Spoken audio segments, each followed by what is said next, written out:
Have মানে শুধু আছে এমনটা কিন্তু না, হ্যাভ এর একাধিক অর্থ রয়েছে।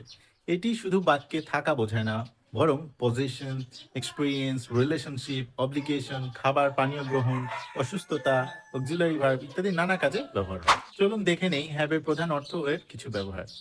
পজিশন বা মালিকানা থাকা অর্থে I have a car. Experience বা অভিজ্ঞতা ঘটনা থাকা অর্থে আই হ্যাভ বা I had a great time. Relationship সম্পর্ক বোঝাতে she has to brothers.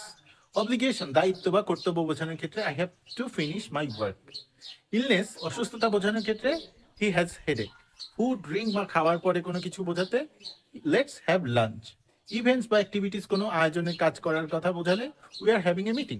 Auxiliary verb বা প্রেজেন্ট পারফেক্ট টেন্স গঠনের ক্ষেত্রে I have finished my homework. Idiomatic expression যখন আমরা ব্যবহার করি have a look, have a rest, হ্যাঁ।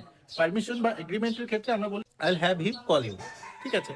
সো 10টা উদাহরণ আমরা আবার একটু দেখে নিই। আমার একটি বই আছে, আই হ্যাভ এ বুক, আমার ভালো সময় কাটিয়েছি, I had a good time, তারা দুজন ভাই আছে, তারা শি হ্যাজ টু ব্রাদার্স, আমার কাজ শেষ করতে হবে, I have to finish my work, আমার মাথা ব্যথা আছে, হি হ্যাজ হেডেক, চলো আমরা দুপুরে খাবার খাই, লেটস হ্যাভ লাঞ্চ, আমাদের একটা মিটিং আছে, উই হ্যাভ আওয়ার মিটিং, আমার হোমওয়ার্ক শেষ করেছি, আই হ্যাভ ফিনিশ, আমি আমার হোমওয়ার্ক শেষ করেছি, I have finish my homework.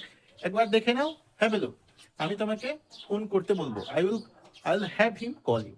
সবকিছু মিলিয়ে হ্যাভের ভার্সেটাইল ব্যবহার এবং সবকিছু শিখুন এবং আমাদের চ্যানেলটি সাবস্ক্রাইব করে প্রতিদিন ইংলিশ শিখতে থাকুন। Thank you, chairs.